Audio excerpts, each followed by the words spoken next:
So Peter, do you want to start exactly on time or? Yeah, I guess you can start now. Okay, just a sec.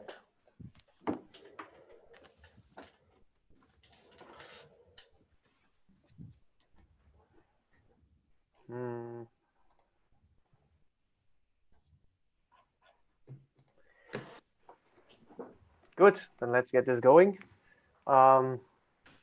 So the next talk will be about reusable two-round MPC from the DDH assumption. And this is joint work by James Bartosek, Sanjam Garg, Daniel Masni, and Pajay Mukherjee. And yeah, James will give the talk. So yeah, have fun. Okay, so thanks. Yeah, I'll be talking about this recent work, reusable two-round MPC. Yeah, so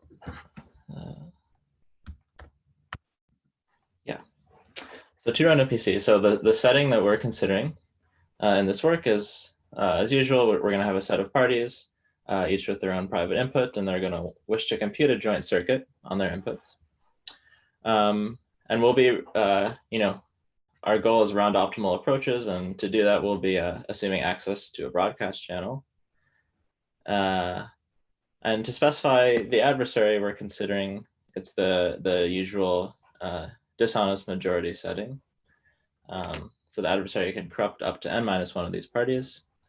So we'll be restricting it to be polynomial time, and we'll be considering the two common security notions of semi-honest and malicious security. Okay. So why study two-round MPC? I mean, so interaction is really one of like the major measures of efficiency you might want to optimize in MPC, along with maybe communication and computation. And two-round MPC really represents like really is the most optimal thing you can do in terms of interaction, because it's been folklore for a while that MPC in one round is just impossible to achieve for general functionalities.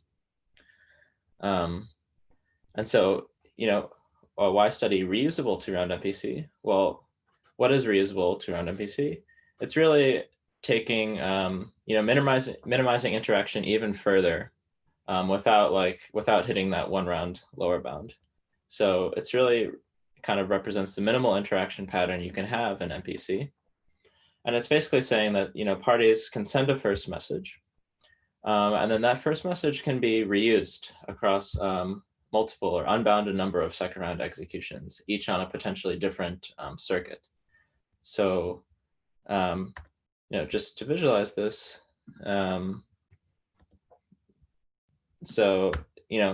have a set of parties. In the first round, they each, say, broadcast a single message depending on their input. And then at a later point, like say they want to compute some circuit C, now they can do this completely like non-interactively. They can each release a second round message that can be combined to learn the output of this circuit. And moreover, they can kind of keep doing this. Say they want to compute a second circuit later, they can do the same thing non-interactively, and so on. So I don't know, it's a pretty natural interaction pattern to study in MPC, because it's really kind of the most non-interactive. It's kind of the minimal amount of interaction you can really hope for because just a single round is impossible. So yeah, I'll go through quickly basically the prior and concurrent work on two-round MPC, highlighting which approaches are reusable. So really there's two main approaches to achieving two-round MPC. The first is based on multi-key fully homomorphic encryption, as shown by this work of Mukherjee and Wicks. And so this is in orange, so this is also reusable. And there's actually a concurrent independently to us, there's a work that showed how to basically improve Mukherjee-Wicks results in some sense by removing the CRS in the semi-honest setting. Okay. Also reusable. So The second main approach to two-round MPC is based on this notion of a round compressing compiler, which was introduced in this work of GGHR. And they showed how to build this assuming indistinguishability obfuscation. And this has led to a long line of work. I will be only mentioning a couple here, but a line of work that is kind of optimized this approach in terms of assumptions needed. So Garg and Srinivasan gave a method for instantiating this round compressing compiler with bilinear maps. And then later GS again, and Ben Hamuda and Lin gave a way to instantiate this with just the minimal assumption of two-round oblivious transfer. And so, as you can see, these later works that don't rely on obfuscation actually lose the reusability of the first message. Okay. And again, I will mention another concurrent and independent work actually shows how to take this bilinear map approach and make it reusable. Okay. But where our result fits in is also in the second approach based on a round compressing compiler. We show how to basically instantiate this approach using just the DDH assumption while maintaining reusability. So, the main result is assuming DDH in the semi-honest setting, we get a two-round reusable protocol in the plain model. And in the malicious setting, as usual, in the two-round setting, we get a reusable protocol in the CRS model. Okay. So this is our main result. And basically what we take as our starting point, specifically the two-round MPC protocol of Garg and Srinivasan. So without going into really any details at all about how this protocol works, a kind of a high-level view of it is that in the first round, every pair of parties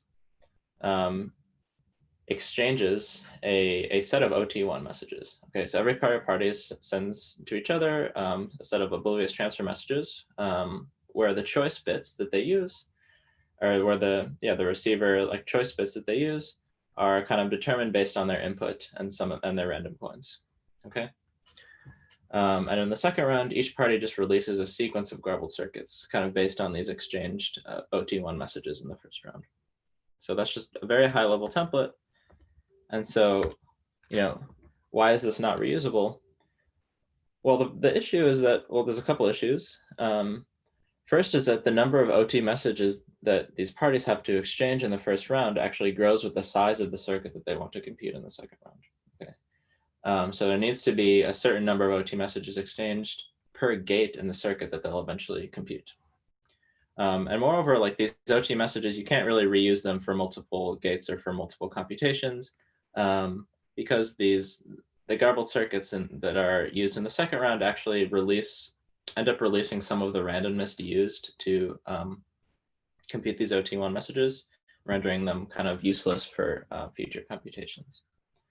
But a natural approach to try to take this template and make it reusable is, could we actually, instead of just exchanging a set of OT messages, can we somehow use the first round to generate for each pair of players an unbounded polynomial number of OT correlations, which they can then use in the second round. So, this is what we want to do. Basically, have these parties exchange some set of messages that then allow them to on the fly create a huge amount of OT correlations that will be useful in the second round. So really, the main tool that we use to do this is homomorphic secret sharing, which was this primitive introduced by Boyle, Gilboa, and Ashai in 2016. It's a two-party primitive, and so this is what it is. There's a dealer who has some secret S, and this dealer can secret share the secret to two parties using a special secret sharing scheme. And now, say the parties want to compute some circuit C over the secret. HSS comes along with this evaluation algorithm that each party can use to evaluate on their individual shares to produce this pair of output shares. Okay. And the correctness property is stating that these output shares simply XOR to the value C of S. Okay. So, these parties don't learn anything about S from their individual share, but if you combine their output shares, then they can learn what C of S is. And moreover, this combination can be done in a very simple way, which turns out to be, I think, usually quite important for applications of HSS, that like this reconstruction is simply XOR. So BGI in 2016, they showed how to construct this from the DDH assumption, as long as the circuit C is log depth, is an NC1. Okay. And a caveat to this is this correctness requirement I showed here. Ideally you'd want it to hold with at least overwhelming probability, but their construction only shows how to do this where this holds with probability 1 minus 1 over poly. And so this is also something, this is kind of something that usually needs to be dealt with in various ways when building things from HSS. Okay. So yeah, recall what our goal was. I mean, basically to in the first round generate a huge number of OT correlations that can then be used in the second round of GS18. And on this slide, I'll basically show how to use HSS to generate a huge number of random OT correlations. A random OT correlation is simply the sender gets two uniformly random strings, R0 and R1. The receiver gets a random bit B, and then the string RB. Okay, so I will say that in order to instantiate GS18, we need something a little bit more structured than just simply like random OT correlations.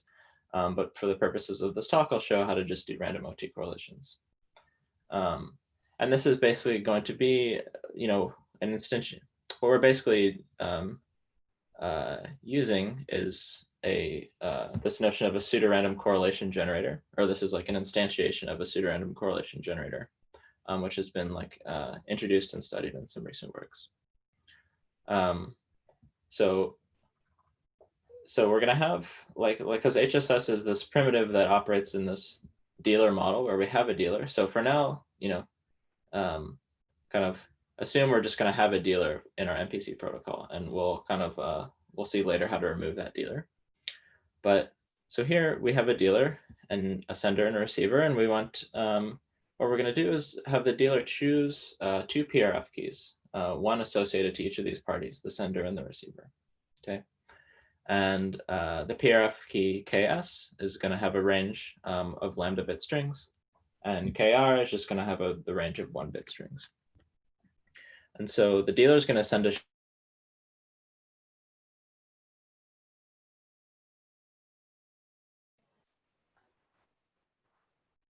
Okay, we lost James.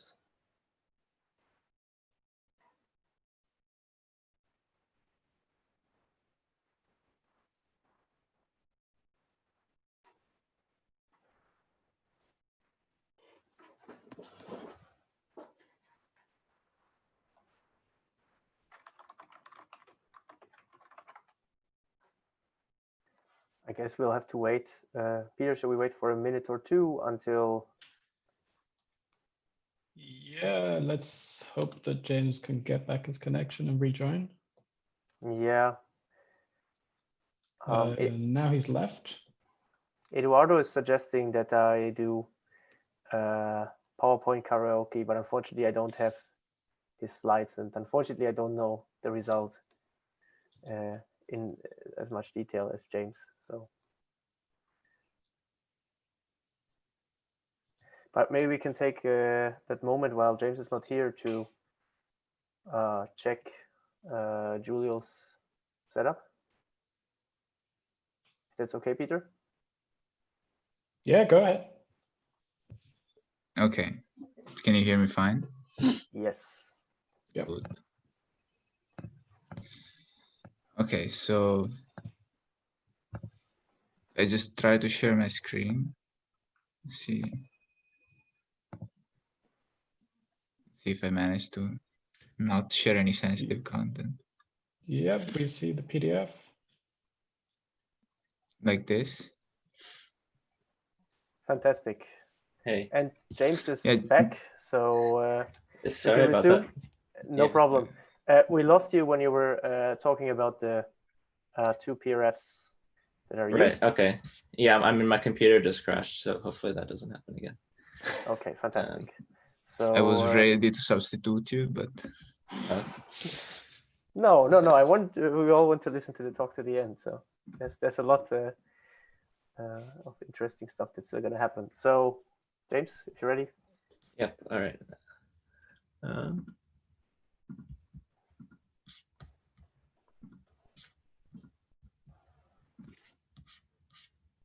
Yeah.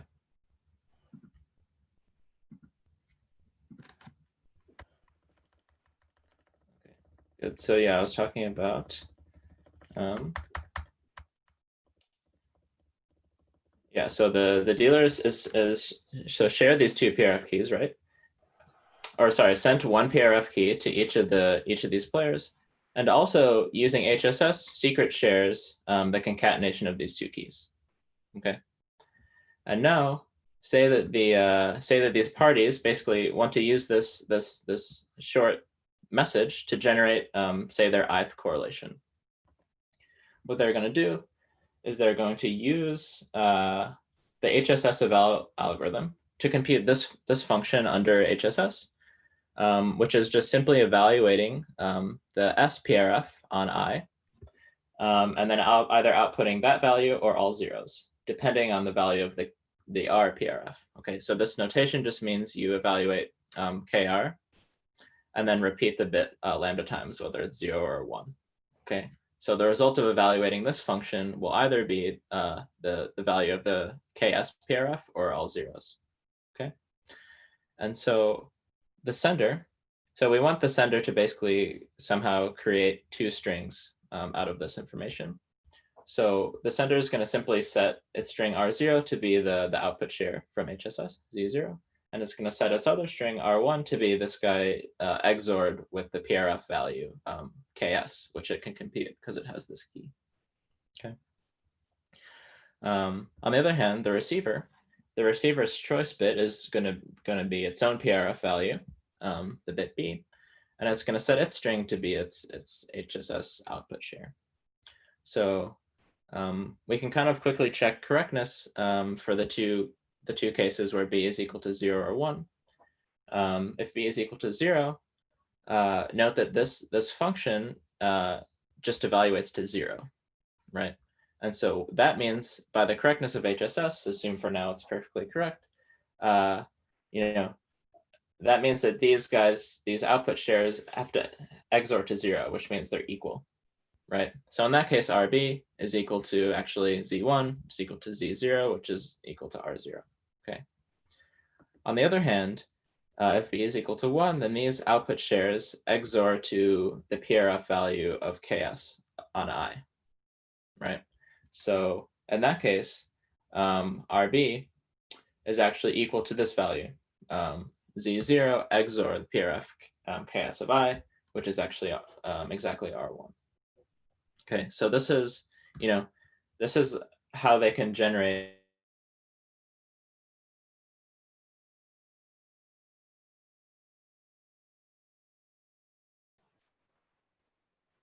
This starts to be a habit. Computer crashed again. Good question.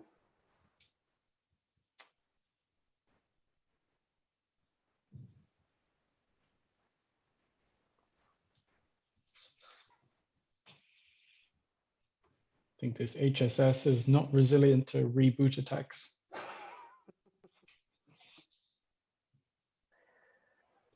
I agree, Peter. Sorry. Hello, Ivan. Yeah, Peter, can you as expert this sort of thing, can you just continue to talk from here? Yeah. I was actually curious to see where it's going. I'm afraid I can't. Yeah.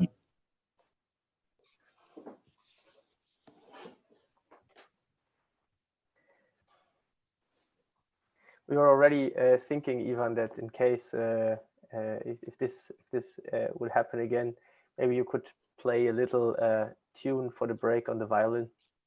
I can post a random video of me playing music somewhere. Yes, but I guess that would be a little bit beside the point. The point here, I mean, there's not much random OT correlation about that. Can you write a piece about random OT? A tune, you mean? A musical version that expands in your head Well, into a longer piece. But Ivan never uses random strings, right? So I suppose. I mean, if I would generate a musical version of this, it would be like, so suppose me and my good friend, who I played with for many years, would both start from the same, you know, a little piece of a tune. Then we would independently compose something and play it at the same time. Then it would, by magic, just sound good together. So the principle of a jam session. Yes. So except that we're not supposed to listen to each other. It would just sound, you know, good just by magic, just because of the correlation that we had initially, right? I like this idea. I smell rump session talk. I know some people where it might actually work to some extent.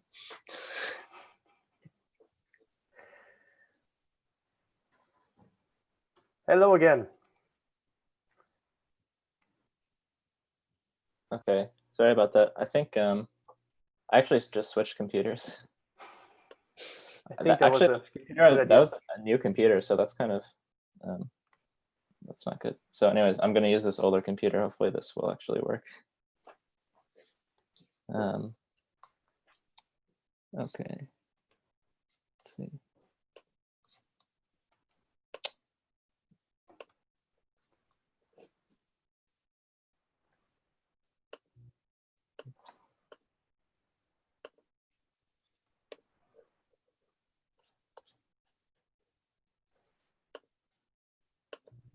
Yeah. Okay, just for me to shamefully ask here, if you can go to that on that slide. Yeah, this one. Exactly. Shouldn't R be, that should be ZB, right? It's not Z1. Oh, it should be Z1. So Z1 is just the output that R gets. Oh. Are you asking about this right here? Yeah. Yeah, I know. I mean, this should be Z1, because never mind. I was overlooking something. Anyway, yeah. James, take it away. Take 3. Okay. Hopefully this time I'll be okay. All right. So this is yeah. So I just got finished explaining how to basically generate an unbounded polynomial number of random OT correlations using HSS. By repeatedly running this eval algorithm on different indices I. And so, again, a caveat of this is that actually HSS is not perfectly correct. And so this kind of brings up some issues when we want to use this. But you know, given this framework, basically our construction of reusable MPC basically proceeds in 3 steps. Okay, so the first step is kind of what I've been outlining is let's instantiate the GS18 first round with this HSS approach for generating many OT correlations. And so when we do that, basically we achieve this following primitive, which we call sharing compact multi-party HSS. Because for one, recall that we're still in this dealer model because we're using this HSS. So here we're going to assume a trusted dealer that has everybody's inputs. That dealer sends a single message to each of the parties, and then, you know, when these parties decide to compute a circuit, they can simply release one extra message and learn the value of the circuit. So, you know, these first dealer messages correspond to all of these pairwise correlations, and are basically consist of the HSS shares that I showed on the last slide. The second messages basically correspond to the GS18 second round message, consisting of a whole sequence of garbled circuits. So, you know, the non-trivial property we get out of this is that the size of these DI messages are small. right? They just consist of these PRF keys and HSS shares. And in particular, they're independent of the size of the circuit that the parties can compute in the second round. Okay, and you might think that, well, because we're using a PRF to generate an unbounded number of correlations, that actually this first message is reusable. And these parties can then compute more circuits in the second round. Turns out this is not the case. Really, this primitive only allows the parties to compute a single circuit of some unbounded polynomial size in the second round, but unfortunately it's not already reusable. And the reason for that is actually due to this correctness error of HSS. And I won't get into exactly why or how that comes up, and you'll have to see the paper for that. But what we have achieved, though, is this primitive, which we call sharing compact HSS. And in order to achieve our ultimate goal of reusable two-round MPC, there's basically two issues we have to address. One is that we have this trusted dealer, and two is that this is actually not quite reusable yet. Okay, and we'll address these in turn. So the second step is showing basically how to remove the dealer and turn this into a two-round MPC protocol. And we want to maintain like this nice property that the first round of the MPC protocol is small, and in particular independent of the size of the circuit that the parties will compute in the second round. Okay, so here's this is a picture of what I had on the last slide. In order to do this transformation, we're going to assume that we have a two-round MPC protocol that doesn't satisfy any special properties. Okay, and we can again get this. We can just take this to be GS18. So a natural way to remove this dealer basically gives a three-round protocol. Okay, we'll simply use, in the first and the second round, we'll use pi to compute the dealer functionality. So at the end of the second round, everybody has as output their corresponding message di. And then they decide they want to compute C. They can release a single message mi that computes C. Okay, so this gives a three-round protocol, right? But we want a two-round protocol, so we'll kind of compress the second and third round together. Okay, and in order to do that, we're going to use garbled circuits. So, at a high level, what we'll do instead is we'll have this pi, rather than just output the messages di in the clear, we're going to have pi output labels corresponding to these messages di, where each of these set of labels corresponds to a garbled circuit that will be released by each of these parties. Okay, so while the parties in the second round, while the parties finish computing, the second round of pi, they will also release a garbled circuit that basically computes the mapping from their input di to their output mi.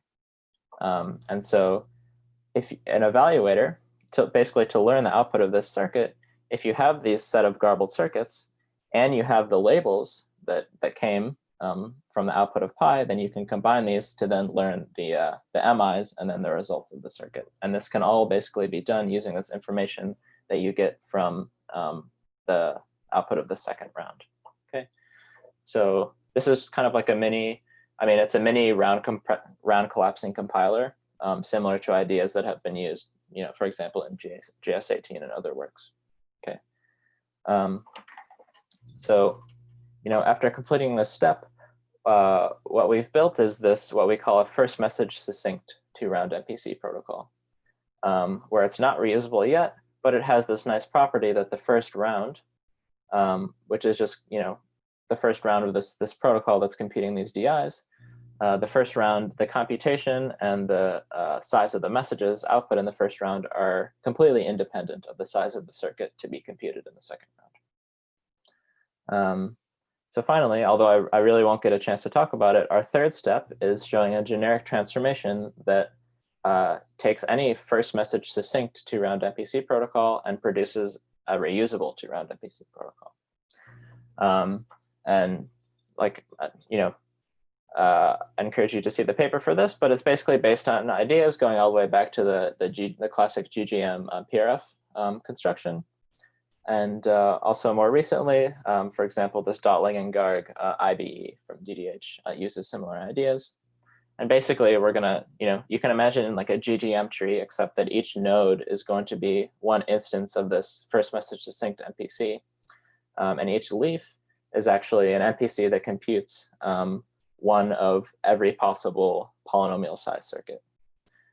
So yeah, it's very high level, and I won't really get a chance to go into the details, but this is, yeah, based on some of these, based on this idea from GGM that's also shown up in some recent works. Okay.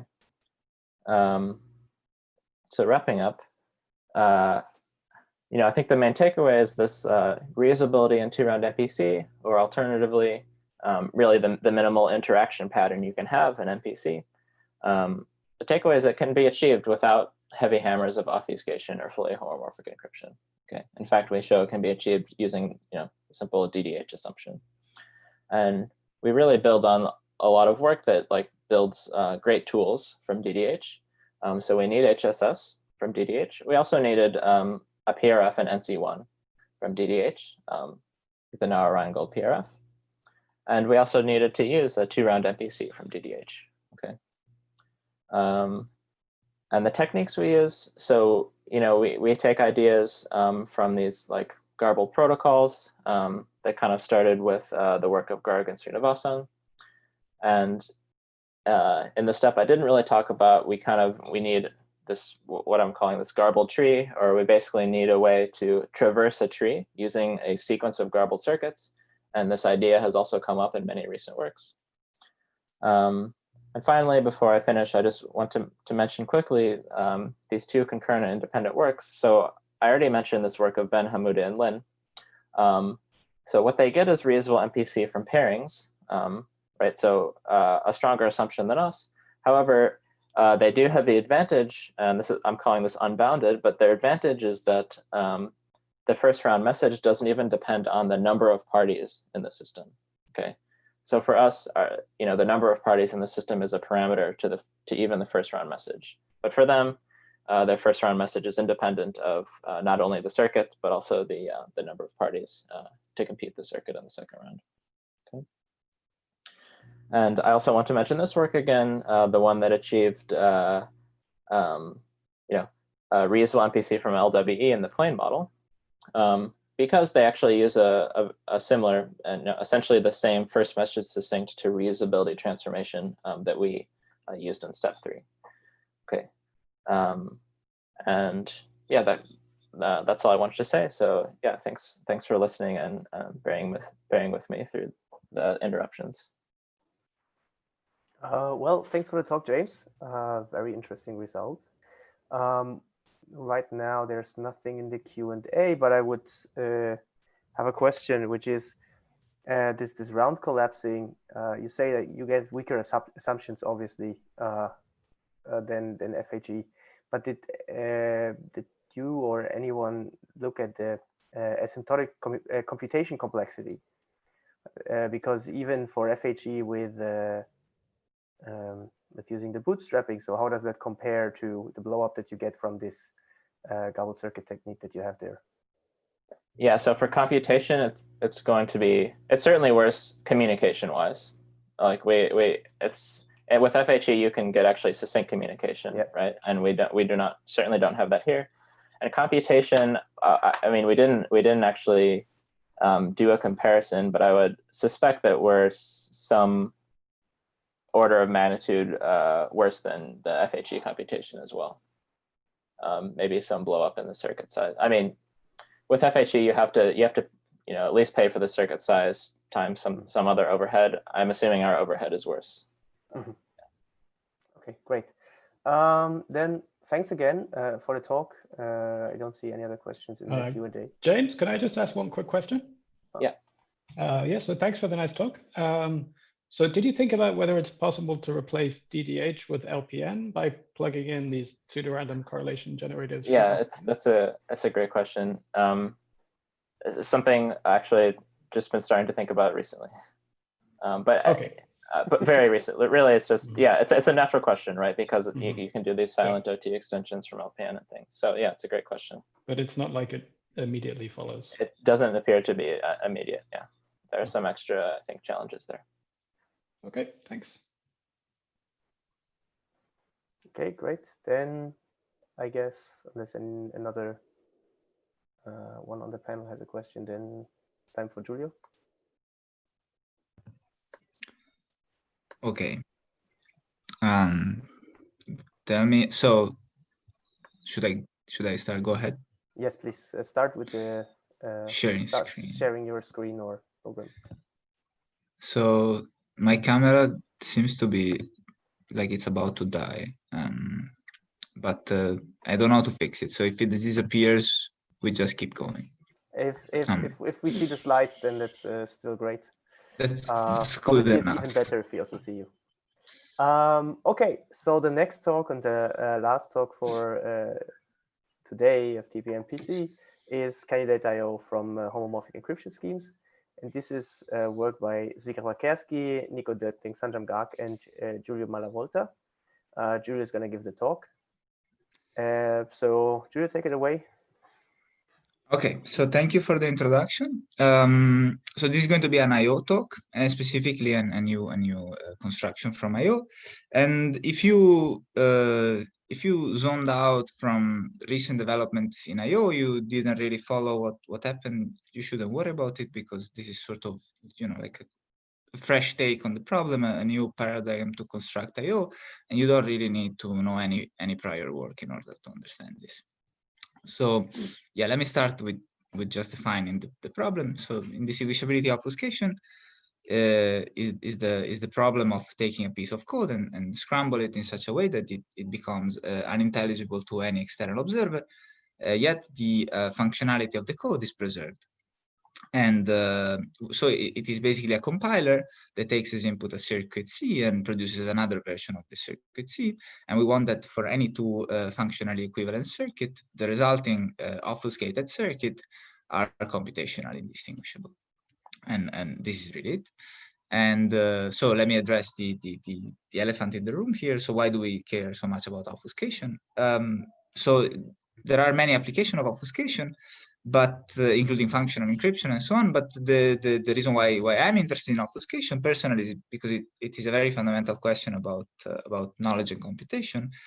And I think that there is much room for things to be discovered, and it really feels like a very foundational question about cryptography itself. And you know, after obfuscation has been put forward, it has become the ultimate cryptographic tool to be used. So there is definitely a lot of room for learning there. So I want to give a brief historical overview of prior work. This ignores a few recent work that appear, very recent work, but it should give you a rough idea of what happened in the past few years. So the first construction of I/O was proposed by Garg et al. In 2013, and he used this new tool which is called multilinear maps, which is a new cryptographic structure, which is a very rich of structure, and yet it still has some hard problem associated with it. And for those of you who are not familiar with a multilinear map, but they are familiar with a bilinear map, you should really think of a multilinear map as just like the same concept, except that you can do more than one multiplication in the exponent. And the original work of Garg et al. Used essentially the strongest possible version of multilinear map, where there was a polynomial degree of multilinearity. That means you could do polynomially many multiplication,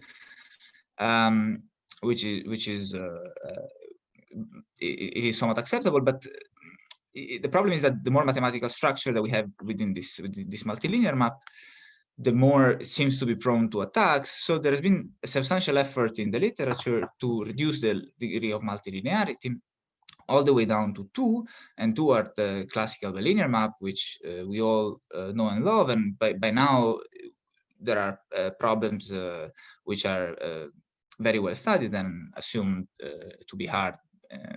And we can all agree that they seem to be hard. And in fact, some very recent work managed to bring the level of multilinearity down to 2, except that they this is unfortunately not the end of the story. While were remarkable works and great achievements, they still needed some sort of non-standard assumption and some sort of new mathematical structure in order to construct the full-fledged I/O in combination with bilinear maps. And this all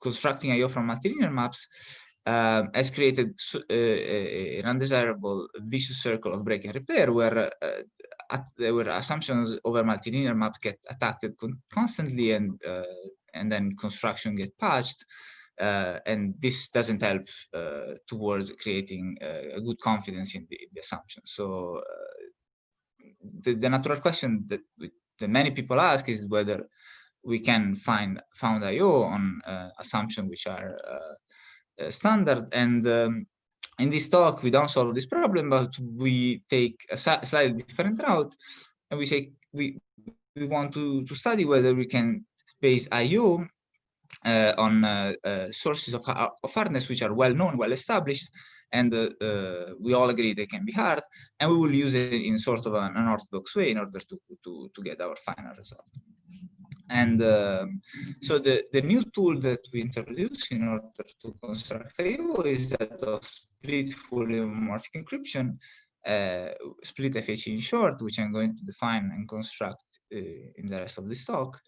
And by itself, combining with the standard assumption of IWE, we show that split FHE is sufficient to construct I/O. So in a sense, we are able to reduce the problem of constructing I/O, which is a very complicated beast, to the problem of constructing split FHE, which is a much simpler primitive, and it's people are already accustomed with the concept of fully homomorphic encryption, and there are many tools that have been developed in the literature in order to construct these schemes. So hopefully it simplifies things. And in fact, we give a new candidate construction of split FHE, which is based on standard homomorphic encryption schemes with different property. We'll see later exactly which property we want.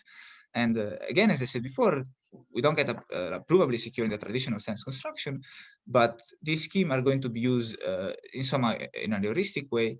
And the heuristics that we use have the flavor of circular security. Circular security means that you're going to assume that the scheme remains secure, even though you're encrypting its own secret key under the hood of the scheme. And the random oracle heuristics, which is going to be an even stronger random oracle heuristic, in the sense that we're going to do also a non-black box call of the random oracle. And the important feature of our construction is that it is conceptually simple. So if hopefully this will help finding attacks or helping people to prove some formal statement about this scheme. So yeah. So without further ado, let me introduce you to the concept of split FHE, and the outline for the rest of this talk is the following. First, we're going to define split FHE, and I'm going to quickly show how split FHE suffices to construct I/O. And let me stress that the second step is provable under LWE, so you shouldn't be worried about this thing. All you should be worried about is how to actually construct split FHE, which we are going to do in the last part of this talk. So split FHE is a standard FHE scheme. It's a standard fully homomorphic encryption scheme that is it has an evaluation algorithm that allows us to evaluate any circuit C over the data homomorphically. So this is the syntax of the encryption keygen and eval is basically identical to that of standard FHE scheme. The difference is that the decryption algorithm consists of two subroutines. The first subroutine is a secret generation of a hint that takes as input a ciphertext and the secret key and generates a decryption hint, and a public reconstruction algorithm that takes this hint and the corresponding ciphertext and extract a message out of this. And and there are, of course, now you can think of two trivial ways of instantiating this. So first of all, you can set the hint to be the message itself. But we sort of prevent this trivial instantiation by requiring that the hint should be much smaller than the message. And if you are familiar with the literature, if you ever try to construct I/O yourself, you know that this is really the hard part of constructing I/O, to compress things. So whenever you compress the output, you sort of have some sort of obfuscation already. So this should give you a flavor of why we have this requirement. The other trivial instantiation for a hint is just to output the secret key, which is small. It can be made small, but this will not satisfy our security requirement for a split FHE, which is, in addition to standard semantic security, we require that the hint should not reveal any information besides the decryption of the ciphertext that we computed the hint over. And specifically, if we are given two encryption of M0 and M1, and then we compute a circuit over them in such a, and we define the circuit C in such a way that C of M0 is equal to C of M1, then we compute a hint of the resulting evaluated circuit, then these two scenarios should be computationally indistinguishable to the eyes of the attacker, who is given both the hint and the ciphertext. So of course, it can recover C of M0 and C of M1 respectively, but you shouldn't be able to figure out whether this came from M0 or from M1. And again, note that the secret key here would trivially leak, and whether we computed from M0 or from M1. So, and why does this what the split FHE implies I/O? Well, it's actually, the construction is very simple. And the idea is the split FHE allows us to compress the truth table of a function f.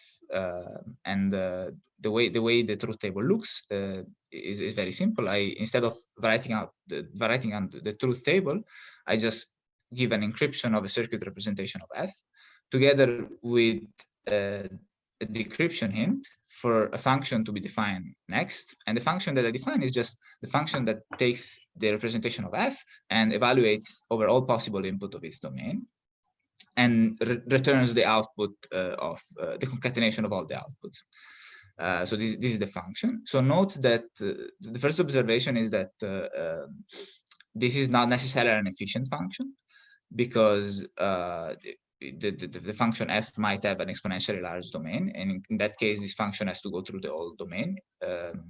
But this doesn't really matter for us, because we know that in order to construct I/O, it is enough to consider just function with polynomial domain and polynomial range. And as long as we get some sort of compression of the output, then we're good to go. And so I want to stress that this is actually a very simplified construction. It doesn't work like this in reality, because the size of the public key does depend on the output. So we need to actually amortize and give different ciphertexts, but it doesn't really matter for the sake of this talk. So if you are curious about the details, I encourage you to look at the paper, and I will include the link in the end of this talk. Good. So now the rest of this talk is devoted to constructing split FHE. And if you have questions, now it's a good moment. So let's pause for a second. Dramatic pause. Okay. Good. So let me give you an outline of the construction of our split FHE. So the first building block that we are going to use is a standard fully homomorphic encryption scheme, which has a very useful property, which we call nearly linear decryption, which says that given a ciphertext C, the decryption algorithm will compute a linear combination of the ciphertext and the secret key and return some sort of noisy encoding of the message. And for those of you who are familiar with the literature, here the error correcting code that we associate with the message is typically a large constant that allows us to recover the message by just rounding out the small error term E. And this is a property which is common to essentially all FHE schemes. And the second building block that we use is the Damgard-Urich encryption scheme. And the Damgard-Urich encryption scheme is defined over an RSA prime. And I'm going to quickly give an overview of how the scheme works, but it's a very well-known scheme, and we all believe it's secure. And so the idea is that the following. So in order to encrypt a message M, we first sample a uniform randomness R, and we map it to the subgroup of n to the power of zeta residues by just raising to the n to the power of zeta. And note that this forms a subgroup of the z n to the power of zeta plus 1 star. And when zeta is just a system parameter, which is an integer, and it allows us to essentially stretch the message domain of this scheme as much as we want. And this is going to be very important for us. And so far we will not fix it, but later on we will just take it to be large enough to amortize for I'll show you later. And the message is encoded by computing 1 plus n to the power of the message. And the reason why we compute it this way is essentially that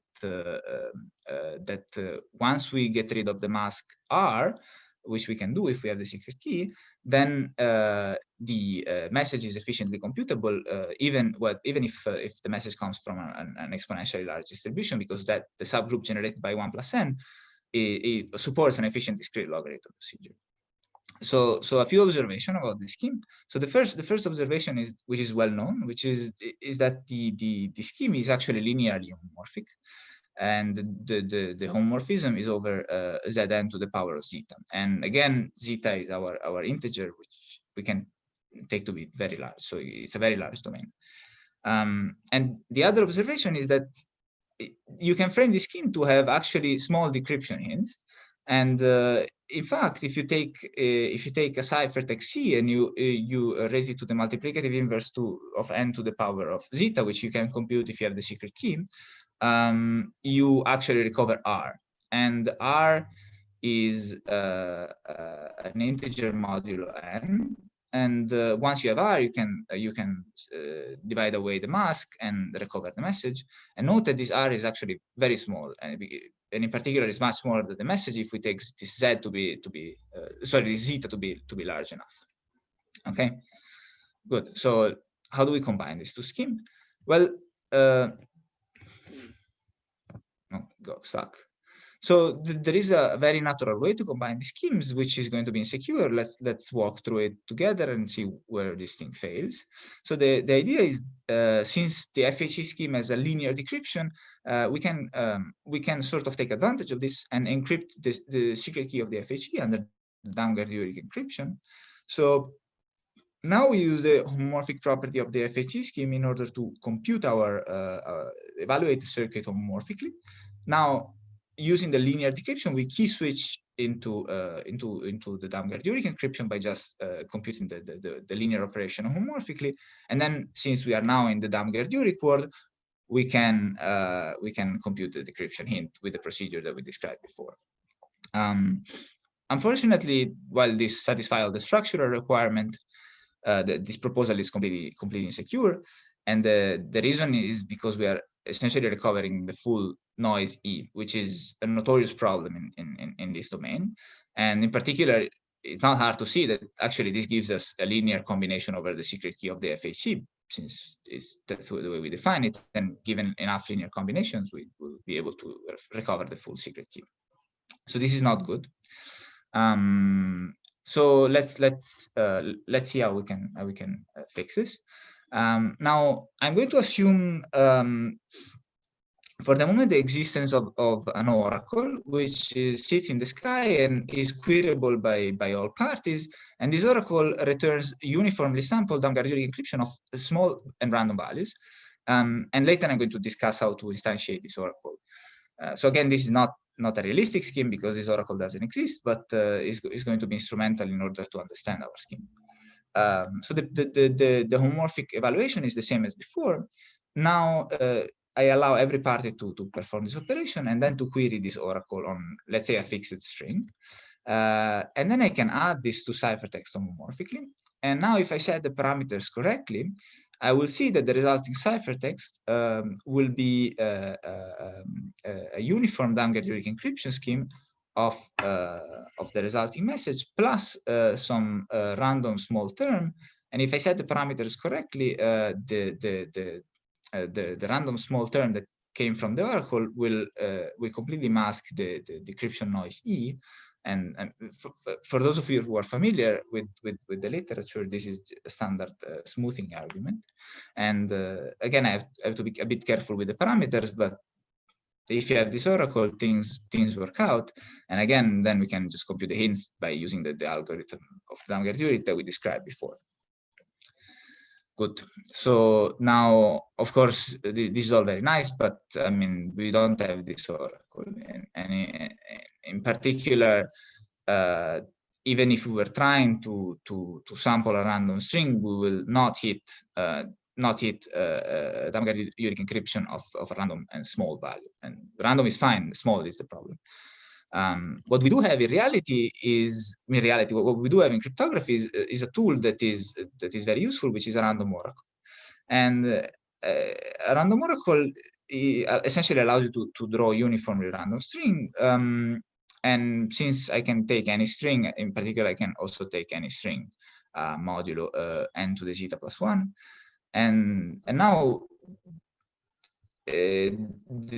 then a useful observation for us is that actually the Damgard-Urich encryption scheme has dense ciphertext. That means that if I take a random string with all but negligible probability, I will actually hit a well-formed valid ciphertext of a random message. So we can alternatively reinterpret this as just a Damgard-Urich encryption of a random message. This is similar to what we want, but not quite, because it's not going to be small. In particular, it's going to consist of a term which is random and big, and plus a term which is going to be random and small. So this is not a very precise statement, but I think you understand what's going on. So now the next idea is that we want to get rid of this random and big factor and just be away with this random and small factor. And our idea is to sort of subtract it away preventively inside of the belly of the FHE. So let me explain this step a bit more precisely. The idea is that inside of the belly of the FHE, we will not only compute the evaluation of the circuit C, but we will also query the random oracle under the belly of the FHE over the fixed string. And we recover the Damgard-Urich encryption of a random value, which again will parse as random big plus random small. We will decrypt this ciphertext, recover, isolate the random big term, and subtract it away to the output of the computation. Now, this is what's happening inside of the belly. So outside of the belly, we're going to key switch this ciphertext into the Damgard-Urich, then query the random oracle over the same fixed string, and recover the Damgard-Urich encryption scheme of the same random value. So once we fix the random oracle, the same query will yield the same result. And then we can proceed as before. So if I sum up these two ciphertexts, it will not be hard to see that the random big value will cancel out, and we'll be left again with the same random small value that we had before. And again, we can compute the hint by just applying the algorithm of computing the hint of Damgard-Urich as we explained before. Now, of course, there are many problems towards proving the security of this approach. In particular, the first problem is that we're querying the random oracle under the belly of the FHE, so it becomes very hard to formalize what we can program or we can observe in that context or not. And also, it's not necessarily the case now that the decryption term E plus the random small value of the random oracle are completely correlated. And in particular, E can depend in some intricate way from rand small, which essentially depends on the homomorphic evaluation of that is happening under the hood of the FHE scheme. And yet we believe that these processes that happen are highly nonlinear, so it appears to be difficult to exploit this correlation. So there are some other results that I didn't have time to talk about in this talk. So although I presented here the scheme from Damgard-Jurek, which I think is conceptually the simpler one, and perhaps the nicer one, that we also have an instantiation only from lattices.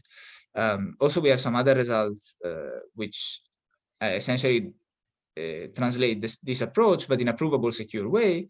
They are not exciting as obfuscation, but we obtain a communication efficient two-party computation with pre-processing, where the online pre-processing does not depend on the size of the output, and the offline pre-processing is input and function independent and only depends on the size of the output. And the caveat is that the pre-processing is not reusable. And another result that we obtain is that of rate 1 reusable garbled circuit, with rate 1 with respect to the output size. And both of these results we can prove secure just against LWE. So against plain LWE with sub-exponential modulo to noise ratio. And so there are, of course, many interesting problems coming out of this work. And in particular, can we construct split FHE in the plane model or in a provable, secure way against a standard assumption? And with this, I would like to conclude, and this is the link for the paper. And thank you for your attention. Thanks for a great talk, Giulio. While we wait for people to ask questions, I have a question concerning assumptions for the underlying LWE, right? Because you have to evaluate so you have to do this Damgard-Jurek decryption inside the LWE, right? So you get for example, you get some exponential assumption on the modulo size, right? Yes, but I mean that would be. I mean, if that would no, be the least of our problems. I'm just curious. Right? I mean, yeah, sure. I'm just curious to know. Yeah. So we didn't actually try to optimize that. Maybe there is a way to do it. No, right. I mean, so for sure in this scheme you have to match the modulus of the LWE with the modulus of Damgard-Jurek, because you have to perform the decryption homomorphically, right? So in this case, definitely you will get an exponential modulus. And also, of course, you definitely get a sub-exponential modulo to noise ratio. I didn't try to optimize this aspect. Maybe in the LWE only based construction you can do better, but I mean, there seems to be little at this point in time. There seems to be little point into optimizing these small things because we have bigger issues. Yeah, sure. It's just out of curiosity. Yeah. Okay. Are there questions from the panelists or from the audience? Otherwise, I guess these things could be then discussed in the chat later. Otherwise, thanks again to both of the speakers of the session. And that was then also the last talk of TPMPC for today. So yeah, thank you all for attending, and see you all tomorrow at the same time.